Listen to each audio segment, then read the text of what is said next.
Guys welcome to YouTube channel study with RS में आपका स्वागत है। उम्मीद करती हूँ आप सब अच्छे होंगे।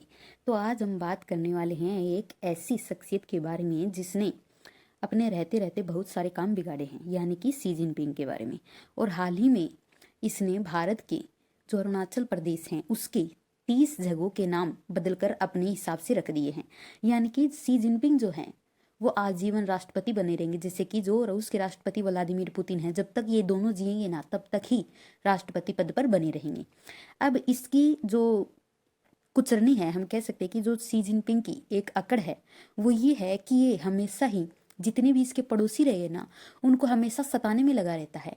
ये सोचता है कि इनकी जो जमीन है ना वो हमेशा मेरी बनी रहे।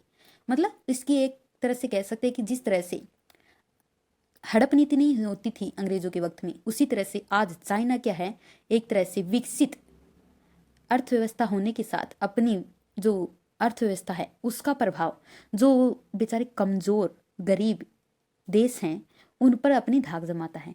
और इस कारण वो क्या करता है, उनको किसी भी तरह का लालच देकर उनकी जो जमीन है उन पर अपनी चीजें स्थापित करने लग जाता है। वहां पर एयरपोर्ट बनाने लग जाता है, वहां पर किसी तरह का पोर्ट बनाने लग जाता है। तो ये तो चीन की खास बात है। लेकिन अब इसने एक और भी बड़ा पंगा किया है। ये पंगा करने की हमेशा से ही खासियत है इसकी। अब इसने किया क्या है कि ये भारत के 30 जो रिहायशी इलाके हैं 30 जगहों के नाम बदलकर इसने अपने हिसाब से रख दिए। ये भाई साहब बोल रहे हैं कि ये जो अरुणाचल प्रदेश है ये मेरा हिस्सा है। ठीक है, ये भारत ने एक अवैध तरीके से कब्जा कर लिया है। ये कह रहे हैं कि भारत ने अवैध तरीके से अरुणाचल प्रदेश को अपना हिस्सा कहा है। तो आज इस वीडियो में हम जानेंगे कि चाइना किस तरह से अपने पड़ोसी देशों को परेशान करता है और भारत के साथ उसके किस तरह के रिलेशन हैं। और आज हम बात करेंगे भूटान के साथ भारत के रिश्तों की भी। ठीक है, डोकलाम विवाद इसमें हम आज डिस्कस कर लेंगे। तो चलिए शुरू करते हैं। ये जो शी जिनपिंग है इनका ये एक तकिया कलाम है कि मैं चाहे ये करूं, मैं चाहे वो करूं, मेरी मर्जी, मैं चाहे यहाँ जाऊं, मैं चाहे वहां जाऊं, ये मेरी मर्जी। यानी कि ये गाना जो है ये शी जिनपिंग जो है ये सपनों में भी गाते रहते हैं। तो इस गाने को गुनगुनाने की वजह से इसको एक तरह से हम कह सकते हैं कि इस तरह के लोक लुभावन सपने आने लगते हैं, जिसके कारण ये जो इनके पड़ोसी हैं ये बेचारे हमेशा परेशान रहते हैं। तो अब जानते हैं कि मामला क्या है। मामला ये है कि चीन तेजी से भूटान के जो उत्तरी इलाके हैं उसको अपना बनाने का ख्वाब देख रहा है। ख्वाब ही क्या देख रहा है, ये जो अमेरिका की सैटेलाइट है इसने फोटो खींची और फोटो खींच के बताया है कि जो अमेरिका की जो सैटेलाइट है उसने बताया है कि चीन भूटान के जो शाही जमीन है उस पर कब्जा किए हुए हैं। यानी कि सैटेलाइट की तस्वीरों में ये सामने आया है कि चीन भूटान के साथ एक तरह से सीमा विवाद करना चाहता है। वो उसकी रिहायशी जो इलाके हैं, शाही जो जमीन है, जो कि उनके शाही परिवारों की जमीन है, उस पर कब्जा करना चाहता है। ये था मामला। ठीक है, अब ये जो जमीन पर कब्जा किया है वो कहाँ है। ये जो तस्वीर अमेरिका की सैटेलाइट ने बताई है ये है बेयुल खेनपाजोंग इलाके की। यानी कि भूटान में एक इलाका है जिसका नाम है बेयुल खेनपाजोंग। और ये इलाका जो है ये शाही परिवार से जुड़ा हुआ है। और अमेरिका की मेक्सार टेक्नोलॉजी की एक सैटेलाइट है जिसने ये इस तरह की जो करतूत कर रहा है चाइना, उसके बारे में इसकी तस्वीर खींचकर प्रकाशित की है। उसमें ये बताया है कि जो ये इलाका है खेनपाजोंग, इसमें चीन जो है ये पिछले 3 सालों से कंस्ट्रक्शन का काम करता रहा है। धीरे धीरे करके चीन इस इलाके में क्या कर रहा है, कंस्ट्रक्शन कर रहा है, यानी कि अपने लोगों को वहां पर स्थायी तौर पर बसा रहा है।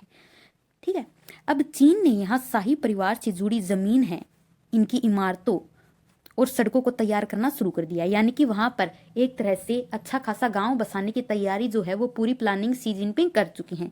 ये भाई साहब पूरी प्लानिंग में है कि हम इस इलाके को पूरी तरह से कब्जा लेंगे। अब ये कब्जा क्यों कर रहा है चीन, क्योंकि चीन को तो आपको पता ही है लोक लुभावन सपने देखने की आदत है। इसकी महत्वाकांक्षा क्या है, मेरे पास तो जो है वो है, जो सामने वाले के पास है वो भी मेरा ही होना चाहिए। ये इस तरह की चीन की महत्वाकांक्षा है। तो चीन को क्या है, इस तरह के सपने आते रहते हैं। लंदन यूनिवर्सिटी में school of oriental and African studies, यानी कि एक ऐसी संस्था है जिसके एक एक्सपर्ट हैं जिन्होंने बताया है कि चीन की तरफ से ये जो लगातार गतिविधियां हो रही हैं ये उसकी बढ़ती महत्वाकांक्षा को ही दर्शाती हैं। उन्होंने कहा है कि भूटान के जो खेनपाजोंग इलाका है ये एक शाही परिवार का इलाका है और इसके कारण ये अपना अलग सांस्कृतिक महत्व रखता है। ठीक ठीक है। और ये जानते हुए कि ये एक शाही परिवार की जमीन है, फिर भी चीन इसको हड़पना चाहता है। यानी कि आप देख सकते हैं कि उसकी जो गिरने की इंतहा है वो किस कदर से बढ़ चुकी है। और वो इसमें क्या कर रहा है, एक इलीगल कंस्ट्रक्शन कार्य बढ़ा रहा है। वो जानता है कि भूटान एक बेचारा बहुत ही छोटा देश है और वो इस बड़े हाथी का क्या नहीं कर पाएगा, विरोध नहीं कर पाएगा, वो उसकी इस हरकत का जवाब नहीं दे सकता। इसी कारण क्या है, भूटान की तरफ से हमेशा एक सुलह की फरमाइश की जाती है चीन की ओर से। ठीक है, चीन को हमेशा कहा जाता है कि आप सुलह कीजिए, हमारे साथ किसी तरह की कोई कलह मत कीजिए, क्योंकि भूटान हमेशा डरता है। क्योंकि चाइना क्या है, एक बहुत बड़ा हाथी है, मतलब बहुत बड़ा देश है, और उसके सामने किसी छोटे देश की कोई भी धाक नहीं चलने वाली है। तो इसके चलते भूटान एक कोई भी तटस्थ निर्णय नहीं ले पाता है और इस कारण वो चाइना की तरफ झुक जाता है। अब भूटान की जो रणनीति है वो ये है कि वो चाहता है कि चीन और भूटान के मध्य एक क्लियर कट सीमा बन जाए। यानी कि भूटान का एक विदेशी, हम कह सकते हैं कि विदेश नीति जो है वो हमेशा ही सुलह की रही है और भूटान अपने क्षेत्र में चीनी घुसपैठ को खत्म करने की हमेशा ही मंशा रखता है, कोशिश भी करता है। तो भूटान तो क्या है, हमेशा से ही चीनी घुसपैठ को खत्म करने की बात करता रहता है और वो चाहता है कि चीन के साथ उसके संबंध हमेशा ही अच्छे रहें। इसके बारे में जो चीन के विदेश मंत्री हैं उससे भी भूटान के विदेश मंत्री लगातार बात करते रहते हैं। ठीक है, भूटान के विदेश मंत्री ने कहा है कि जो डोकलाम की जो जमीन है वो चीन को देना चाहता है, यानी कि चीन के साथ वो डोकलाम की जमीन साझा करना चाहता है। ये भूटान का जो विदेश मंत्री है उन्होंने कहा है। भूटान के प्रधानमंत्री लातोय शेरिंग ने भी चीन को डोकलाम की जमीन देने के बारे में एक सहमति दर्शाई है। ठीक है, अब चाइना जो है वो यहां ही नहीं रुकता है, वो क्या करता है, जाकरलुंग एक घाटी है, जाकरलुंग घाटी जो है इसमें अपने गांव बसा रहा है लगातार। ठीक है, इसमें लोगों को रहने के लिए 129 बिल्डिंग तो ये बना चुका है, यानी कि बना रहा है, और थोड़ी दूर पर 62 इमारतों का और भी कंस्ट्रक्शन चला रहा है। इससे साफ पता चलता है कि चीन और भूटान में दो बड़े गांव बसा रहा है, यानी कि भूटान में चीन अपने गांव बसाना चाहता है। और जो लंदन की यूनिवर्सिटी के प्रोफेसर हैं वो कहते हैं कि चीन नॉर्थ भूटान पर कब्जा करना चाहता है। वो कब्जा इसलिए करना चाहता है कि भूटान जो है वो बेचारा एक क्या है, बहुत ही छोटा देश है और इस कारण वो उसका विरोध करने में भी सक्षम नहीं है। और आने वाले समय में हो सकता है कि वो भूटान की जो नॉर्थ में भूटान की जो जाकरलुंग घाटी है उस पर चीन का पूरी तरह से क्या हो जाए, एक तरह से हक बन जाए। तो ये चीन की जो रणनीति है वो धीरे धीरे हम देख रहे हैं कि कारगर भी होती दिख रही है हमें। ठीक है, अब देखते हैं कि डोकलाम विवाद क्या है। डोकलाम जो जगह है उस पर भारत से भी चाइना भिड़ चुका है। चीन ने पहले भी भूटान में रोड बनाने की कोशिश की थी, और चीन ने पहले भी भूटान के इलाके में रोड बनाने की जब कोशिश की थी तो ज्यादातर पश्चिमी भूटान में ये कार्य हो रहा था, यानी कि सड़क निर्माण वाला जो कार्य है वो पश्चिमी भूटान में हो रहा था। ये पश्चिमी भूटान में वो सड़क बना रहा था। और 2017 में चीन ने दक्षिण पश्चिम डोकलाम में रोड बनाने की भी कोशिश की। उसके बाद भारतीय सैनिकों से उसकी झड़प होती 2017 में।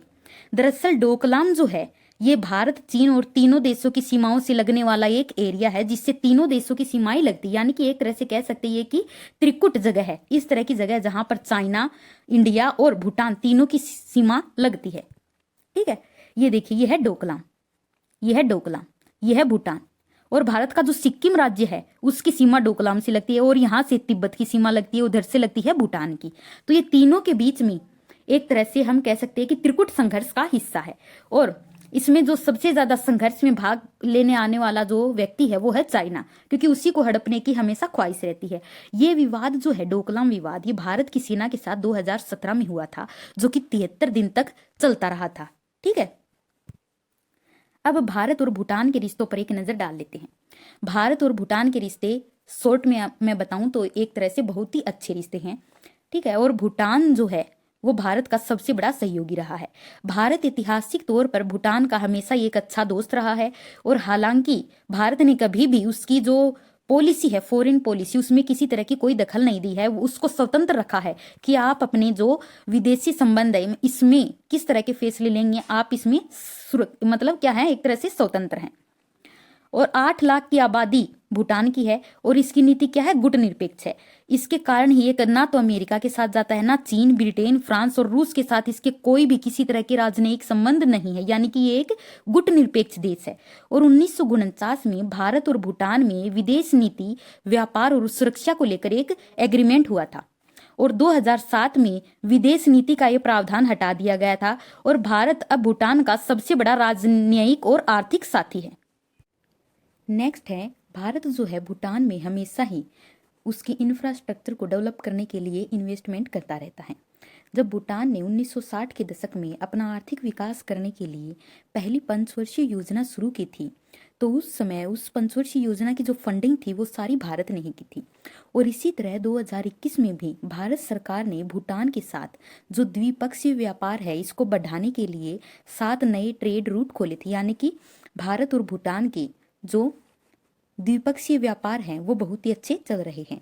और जब भूटान में 12वीं पंचवर्षीय योजना हुई थी तो उसके लिए भी भारत ने भूटान को 4500 करोड़ रुपए का फंड दिया था। ठीक है, अब भारत की आजादी के बाद दोनों देशों के बीच एक संधि हुई थी और इस संधि में कई प्रावधान जोड़े गए थे, जिसमें से सबसे महत्वपूर्ण प्रावधान था रक्षा और विदेश मंत्रालय से संबंधित कि भूटान की जो निर्भरता है उसको लेकर एक प्रावधान किया गया। अब समय समय पर इस संधि में कई बदलाव किए गए हैं, लेकिन आर्थिक सहयोग को स्ट्रोंग करने और उसके विस्तार के लिए संस्कृति, शिक्षा, स्वास्थ्य, खेल और जितने भी आईटी सेक्टर से जुड़े हुए सेक्टर हैं उन सब में भारत एक अच्छा इन्वेस्टर के रूप में सामने आ रहा है। यानी कि मोटी मोटी बात यह है कि भारत उसकी पंचवर्षीय योजनाओं से लेकर उसमें आईटी जो इंफॉर्मेशन टेक्नोलॉजी है और स्पेस टेक्नोलॉजी है उन सब में भारत आगे बढ़कर उसमें इन्वेस्ट कर रहा है। ठीक है, अब इसी क्रम में भारत को जो प्रधानमंत्री नरेंद्र मोदी है अब वो हाल ही में भूटान के 2 दिन के दौरे पर गए थे, जिसके कारण जो भूटान के राजा है वांगचुक, उन्होंने भारत को ऑर्डर ऑफ ड्रुक ग्याल्पो, एक ये अवार्ड है जो कि भूटान का सर्वोच्च अवार्ड है, उसके द्वारा पीएम मोदी को सम्मानित किया गया है। और इसमें पीएम मोदी ने कहा है कि वे इस सम्मान को भारतवासियों को समर्पित करते हैं, यानी कि वो 140 करोड़ भारतवासियों को ये सम्मान समर्पित करते हैं। अब इसमें पीएम मोदी की कुछ अहम बातें थी भाषण की, वो क्या थी कि भूटान और भारत एक साझी विरासत साझा करते हैं और भगवान बुद्ध जो है भारत इनकी जन्मभूमि है और उनकी तपोस्थली है। भारत वह भूमि है जहां बुद्ध को बोध का प्राप्त हुई थी, मतलब बोध ज्ञान प्राप्त हुआ था, और भूटान वो भूमि है जहां पर बुद्ध की शिक्षाओं को आत्मसात किया गया और उन्हें संरक्षित किया गया। यानी कि दोनों क्या है, बुद्ध से जुड़ी हुई जो विरासत है वो दोनों सहेजी हुई है। ये पीएम मोदी ने अपने भाषण में भूटान को संबोधित करते हुए कहा है। साथ ही उन्होंने ये भी कहा है कि जो भारत और भूटान के रिश्ते वो न केवल जमीन और पानी तक सीमित है, बल्कि भूटान के साथ अब भारत स्पेस मिशन का भी एक अच्छा खासा पार्टनर बन चुका है। भूटान के वैज्ञानिक जो है वो इसरो के वैज्ञानिकों के साथ मिलकर एक सैटेलाइट लॉन्च करने की बात कर रहे हैं। ठीक है, अब सवाल ये उठता है कि जब इलेक्शन हो रहे हैं तो पीएम मोदी ऐसे समय में भूटान का दौरा क्यों करके आए हैं।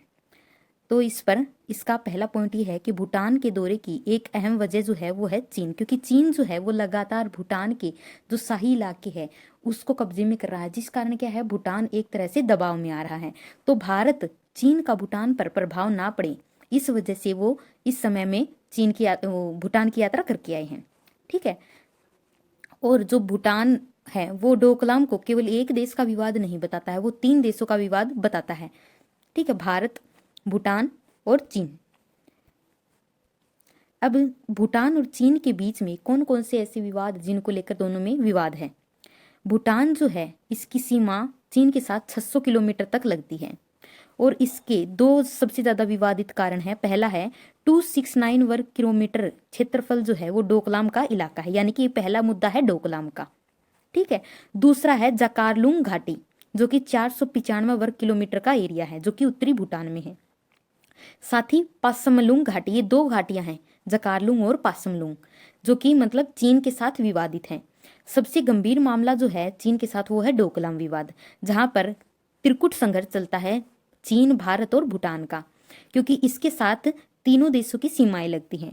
और अक्टूबर में जो 2021 अक्टूबर में चीन और भूटान ने एक 3 स्टेप रोड मैप पर हस्ताक्षर किए थे। यानी भूटान को चीन हमेशा क्या करता रहता है, एक तरह से अपनी फेवर में लेने का हमेशा ही प्रयास करता रहता है, क्योंकि जो शी जिनपिंग है वो एक तरह से क्या करते रहते हैं, कठपुतलियों की तरह ये जो छोटे देश होते हैं इनको नचाने का प्रयास करता रहता है। अब जो भूटान के प्रधानमंत्री हैं उन्होंने कहा कि ये डोकलाम मसले का हल सिर्फ भूटान अकेला नहीं निकाल सकता, इसमें तीनों देशों को आपस में बराबर की हिस्सेदारी होने के कारण इनको आपस में मिलकर ही इस विवाद का निवारण करना पड़ेगा। साथ ही भूटान के कई हिस्से भी हैं और भी हिस्से हैं जिन पर चीन अपना दावा करता है, लेकिन भूटान की कमजोरी ये है कि वो उसका विरोध नहीं कर पाता, वो चुपचाप उस चीज को सहन कर लेता है, क्योंकि भूटान में जो चाइना है वो किसी न किसी तरह का इन्वेस्टमेंट का लालच देकर उसको अपनी फेवर में कर ही लेता है। अब जब प्रधानमंत्री मोदी वहां पर गए हैं तो उस वक्त सीमा विवाद को लेकर हो सकता है कि ये दोनों आपस में बैठकर बात करें और हो सकता है कि चीन का प्रभाव कम हो। तो ये इस तरह से हम देख सकते हैं कि जो यात्रा है वो किस तरह से इस समय में महत्वपूर्ण है। अब देखते हैं कि डोकलाम विवाद क्या है। डोकलाम जो है, डोकलाम जगह ये एक त्रिकोणीय जगह है, यानी कि एक ऐसी जगह जहां पर चाइना, इंडिया और भूटान 3 देशों की सीमाएं लगती हैं।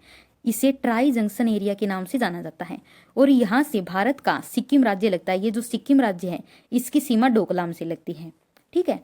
और भूटान की 600 किलोमीटर की सीमा चीन से लगती है, मतलब भूटान और चीन का जो बॉर्डर है वो 600 किलोमीटर लंबा है और इन 2 इलाकों को लेकर ही सबसे ज्यादा विवाद है, ठीक है। पहला तो है डोकलाम और दूसरा है जकारलुंग और पासमलुंग घाटी। ये 2 ऐसे क्षेत्र है जिनको लेकर चीन और भूटान के बीच में विवाद चलता रहता है। तो इसको लेकर इन दोनों ने 3 स्टेप रोड में हस्ताक्षर कर लिए थे ताकि इस विवाद को निपटाया जा सके। अब चीन जो है, ये जो इलाका है पासमलुंग और जकारलुंग घाटी वाला, इसमें लगातार जो कंस्ट्रक्शन का कार्य है, सड़क निर्माण करता जा रहा है, जिसके कारण भूटान और चीन दोनों इस जगह पर अपने अपने दावे करते हैं और भूटान ने चीन से कंस्ट्रक्शन रोकने की भी मांग की है। चीन से भूटान वैसे तो क्या है, ज्यादा तेज तो नहीं बोलता, लेकिन धीरे धीरे कहता है प्लीज आप ये कंस्ट्रक्शन मत करिए। मतलब उसकी आवाज में जो एक रोब होना चाहिए ना भूटान के, वो नहीं है। क्यों? क्योंकि चीन क्या है, एक बड़ा हाथी है और बड़े हाथी के सामने चींटी की कितनी औकात होती है। तो ऐसी ही कुछ क्या है भूटान के साथ है। तो भूटान कहता तो है ना ना ना ना, लेकिन चाइना समझ रहा है कि वो उसका विरोध नहीं कर पाएगा और इस वजह से वो उसके ना करने पर भी क्या करने लगता है, जबरदस्ती कंस्ट्रक्शन का कार्य करने लगता है।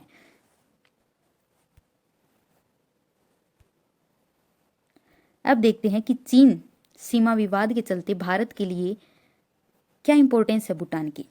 दरअसल भारत का जो अरुणाचल प्रदेश है इसकी सीमाएं जो है भूटान के ईस्टर्न बॉर्डर से लगती हैं, यानी कि अरुणाचल प्रदेश की सीमाएं भूटान के साथ लगती हैं और चीन का एक प्लान है कि वो अरुणाचल प्रदेश पर ही कब्जा कर ले, जिसके कारण वो भूटान का पड़ोसी हो जाएगा और बाद में जो वेस्टर्न हिस्से हैं उसको स्ट्रेटेजिक पॉइंट के रूप में यूज करेगा और उस पर एक बड़े स्तर पर क्या बनाएगा, सड़क बनाएगा। तो हमेशा से चीन एक विस्तारवादी नीति का पक्ष धर रहा है। वो सोचता है कि जितना भी मेरे पड़ोस में जो एरिया दिखाई दे रहा है, जो जमीन दूर दूर तक दिखाई दे रही है मेरे नजरों से, वो जमीन सिर्फ मेरी है। तो इस तरह का जो विस्तारवादी नीतियां होती है वो कभी ना कभी इंसान को लेकर डूब जाती है, चाहे वो कोई व्यक्ति हो, चाहे वो देश हो या कोई राजा हो, ठीक है। अब जो डोकलाम विवाद चल रहा है उस जगह पर चीन अपनी सड़क बनाना चाहता है, लेकिन अब उस इलाके की रक्षा जो है वो भारतीय सेना के पास है। सिलीगुड़ी कॉरिडोर के करीब जाने का चीन की हमेशा ही महत्वाकांक्षा रही है कि जो सिलीगुड़ी कॉरिडोर है, अगर यहाँ से इंडिया को काट दिया तो नॉर्थ ईस्ट से जो मुख्य लैंड है इंडिया की उसका संपर्क टूट जाएगा, जिसके कारण क्या है, इंडिया नॉर्थ ईस्ट वाले इलाके पर कभी कोई कार्रवाई नहीं कर पाएगा। ये चीन का एक बहुत ही कह सकते हैं कि स्ट्रेटेजिक प्लान है। अब चीन इस क्षेत्र में रेलवे लाइन बिछाना चाहता है ताकि वो क्या करे, एक अच्छा रेलवे नेटवर्क स्थापित करके अपने सेनाओं को रसद सामग्री और जब उनको जरूरत पड़े तो मिलिट्री जो भी सामान होता है उसको आसानी से उपलब्ध करवाया जा सके। अब चीन के लिए हमारा अरुणाचल प्रदेश इतना इम्पोर्टेंट क्यों है? चीन के लिए इम्पोर्टेंस ये है कि जो अरुणाचल प्रदेश है ये हमारे पूर्वोत्तर का सबसे बड़ा राज्य है, पहली बात तो ये है, ठीक है। और नॉर्थ और वेस्ट में तिब्बत, वेस्ट में भूटान और ईस्ट में म्यांमार के साथ अरुणाचल प्रदेश अपनी सीमा साझा करता है। यानी कि नॉर्थ में तिब्बत, नॉर्थ में है तिब्बत, ठीक है, नॉर्थ और वेस्ट में तिब्बत, वेस्ट में है भूटान, वेस्ट में है भूटान और ईस्ट में है म्यांमार। तो ये 3 देशों के साथ अपनी सीमा साझा करता है, म्यांमार, भूटान और तिब्बत, ठीक है। और यदि अरुणाचल प्रदेश को वो जीत लेता है तो ये मान लीजिए कि पूरा जो नॉर्थ ईस्ट वाला इलाका है उसकी पूरी सिक्योरिटी का जो कवच है वो टूट जाएगा और चाइना के पास क्या आ जाएगी, पूरी पावर आ जाएगी नॉर्थ ईस्ट को कवर करने की।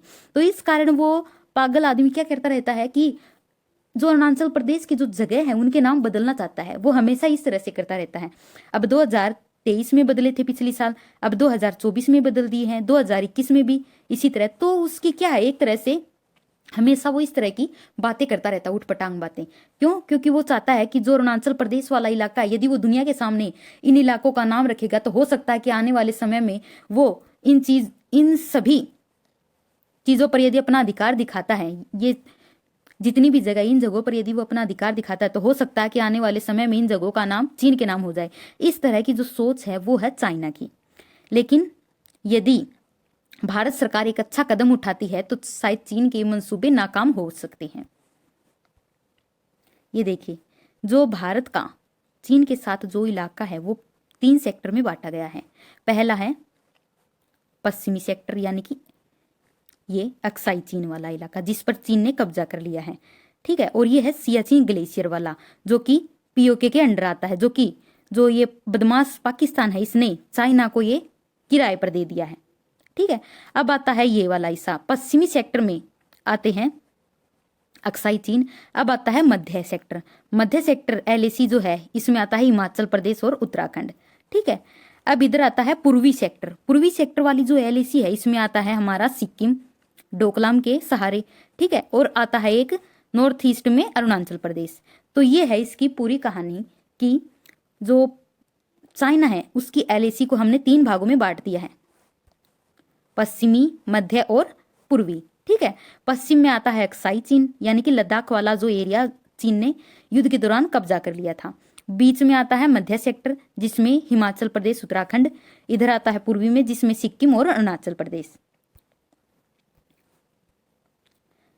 पश्चिमी सेक्टर जो है यानी कि जम्मू कश्मीर, जो 1597 किलोमीटर की सीमा है, ठीक है। और मध्य सेक्टर यानी कि हिमाचल प्रदेश और उत्तराखंड जो कि 545 किलोमीटर की लंबी सीमा है। जो कि मध्य सेक्टर है वो क्या है 545 किलोमीटर, और जो पश्चिमी सेक्टर है वो सबसे ज्यादा लंबा है, यानी कि 1597 किलोमीटर की सीमा लगती है उसकी चीन के साथ। और पूर्वी सेक्टर यानी कि सिक्किम और अरुणाचल प्रदेश की जो टोटल लंबाई है वो है 1346, ठीक है। अब पश्चिमी जो सेक्टर है इसमें अक्साई चीन पर भारत अपना दावा करता है, जो 1962 से चीन के कब्जे, मतलब भारत कहता है कि 1962 में युद्ध के दौरान जो चीन ने कब्जा किया था वो कभी ना कभी हम जरूर लेके मानेंगे, यानी कि वो हमारा हिस्सा है। भारत इस पर अपना दावा करता है। और पूर्वी सेक्टर में जो चीन है वो अरुणाचल प्रदेश पर अपना दावा करता है। चीन की देखिए एक रणनीति है, वो चाहता है कि यदि मैं अरुणाचल प्रदेश पर अपना दावा करूंगा ना तो शायद जो भारत है वो अक्साई चीन को भूल जाए। तो इस तरह से वो क्या है, अक्साई चीन को बचाने के लिए अरुणाचल प्रदेश पर अपना दावा ठोकता रहता है, ठीक है। अब नाम बदलने की नीति के पीछे क्या कारण है इसका? चीन अरुणाचल प्रदेश को कहता है कि मेरा इलाका है जिसका नाम मैंने रखा है जांगनान। ये बहुत ही ख्याली पुलाव रखते हैं मिस्टर जो सी जिनपिंग हैं, वो बहुत ही अच्छे अच्छे सपने देखते हैं कि ये मेरा इलाका है जिसका नाम है जांगनान। वो कहता है कि ये मेरे ना दक्षिणी तिब्बत का हिस्सा है। वो कहता है कि मेरा जो तिब्बत है वो एक हथेली की तरह है और ये अक्साई चीन एक अंगूठे की तरह है, ठीक है। और इधर ये जो उत्तराखंड और हिमाचल वाला इलाका ये एक है, इधर भूटान है और इसकी जो चौथी उंगली है वो है, 5वीं उंगली जो है वो है अरुणाचल प्रदेश, ठीक है। तो इसको वो क्या मानता है, अपना तिब्बत को एक अपनी हथेली के रूप में इंडिकेट करता है। और बाकी जो जगह हैं जिनको वो अपने एक नीति में टारगेट बनाकर चल रहा है कि आने वाले समय में मुझे ये सब कब्जा करना है, तो ये इसका एक कह सकते हैं कि पाम पॉलिसी है चाइना की। वो चाहता है कि मेरी जो हथेली है तिब्बत उसके 5 उंगलियां होनी चाहिए, ठीक है। तो इस तरह से जो उसकी मनमानी है वो चलने वाली तो देखो है नहीं। जो 1962 में हुआ वो वापस नहीं दोहराना चाहिए। अब चीन का आरोप है कि भारत जो है वो उसके जो जांगनान नाम दिया है अरुणाचल प्रदेश को, उस पर भारत ने इलीगल कब्जा किया हुआ है। और चीन अरुणाचल प्रदेश के इलाके बदलने का हक रखता है क्योंकि वो उसका इलाका है, ठीक है, क्योंकि चीन तो क्या है, हमेशा ही अपना दावा रखता रहता है। अब चीन एक बात और कहता है कि जिन जगहों के नाम चीन ने बदले हैं वो कई साल से चीन के हैं, और चीन का इन जगहों का नाम बदलना कोई गलत काम नहीं है। वो पुराने समय में जांगनान था, चीन अरुणाचल प्रदेश को दिया गया एक नाम है, जिसके जो इलाके हैं वो केंद्रीय सरकारें और स्थानीय सरकारें रखती थी, ठीक है। तो यानी कि कहने का मोटा मोटा मतलब ये है कि जो अरुणाचल प्रदेश है वो भैया चीन कह रहा है कि ये मेरा जांगनान है, तुम्हारा अरुणाचल नहीं है, ठीक है।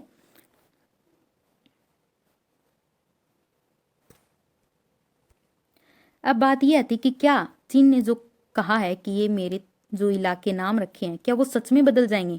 तो इसका जवाब है नहीं भैया, ये नहीं बदलने वाले, क्योंकि इसके लिए कुछ नियम कानून होते हैं। ऐसे मनमर्जी में आगे हमने कह दिया कि चाइना का वो वाला हिस्सा हमारा है, तो ऐसे नहीं होता भाई। आज हम भी कह देंगे कि चाइना का जो तिब्बत वाला हिस्सा वो हमारा है, ठीक है, बीजिंग वाला हिस्सा वो हमारा है, ऐसे हम किसी पर भी दावा बोल सकते हैं, तो क्या वो हमारा हो जाएगा? ऐसा नहीं होता है।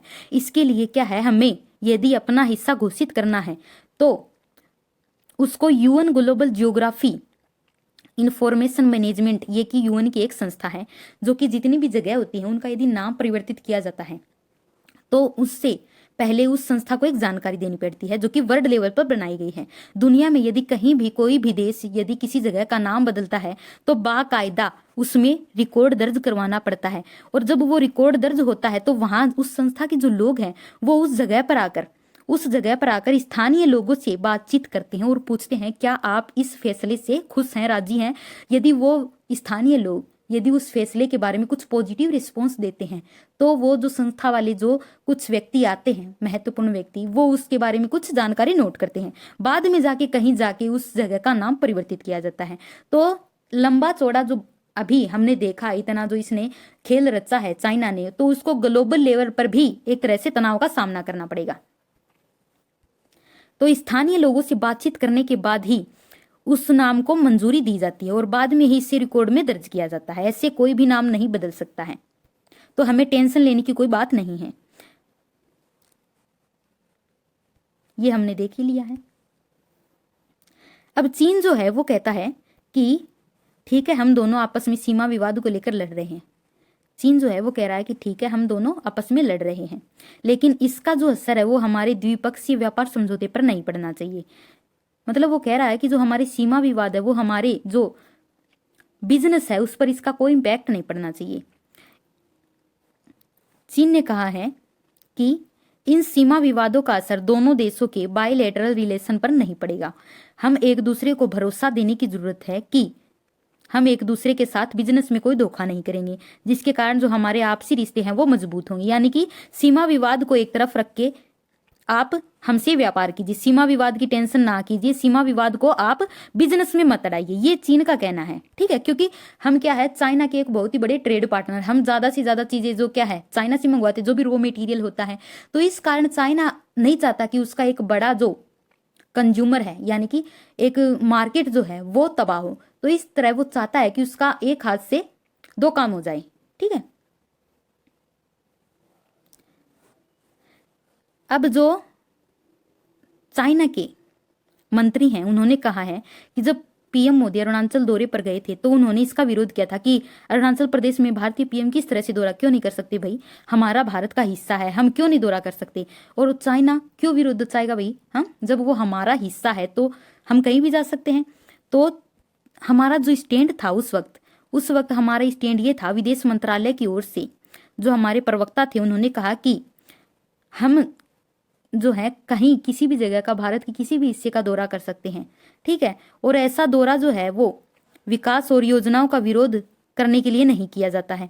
अरुणाचल प्रदेश हमारा हमेशा से हिस्सा था, है और रहेगा, ठीक है। और ये बात जो है हम चाइना के कानों में कई बार डाल चुके, लेकिन वो बेचारा समझने को तैयार नहीं है। अब ये जो चीनी घुसपैठ है इसको लेकर अमेरिका का क्या रिएक्शन है? जो चीनी घुसपैठ है जो कि भूटान में हो रही है, इसके बारे में और एलएसी के बारे में जो अमेरिका वो कहता है कि ये भारत का हिस्सा है और वो चाइना के इस विस्तारवादी फैसले के खिलाफ है, ठीक है। अतिक्रमण यदि भारत की सीमा में एलएसी पार करके होता है तो वो उसका विरोध करेंगे। ये अमेरिका ने हम पर स्टैंड लिया है चाइना के खिलाफ।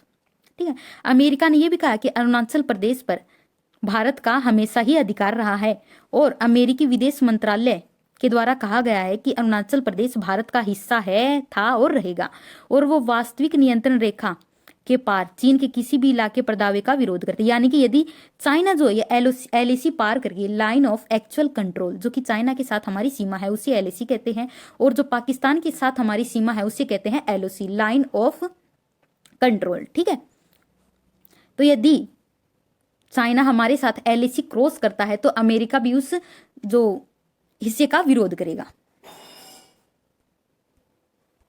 अब चाइना को ठिकाने लगाने के लिए भारत ने क्या कदम उठाए हैं?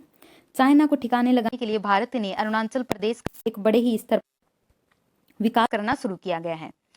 दिसंबर 2022 में भारतीय जवानों की चीनी सेना के साथ मुठभेड़ हुई थी, तो तवांग जाने का रास्ता जो है वो बहुत कठिन है, यानी कि पहाड़ों से होकर गुजरना पड़ता है। इसकी ऊंचाई जो है करीब 14,000 फीट है।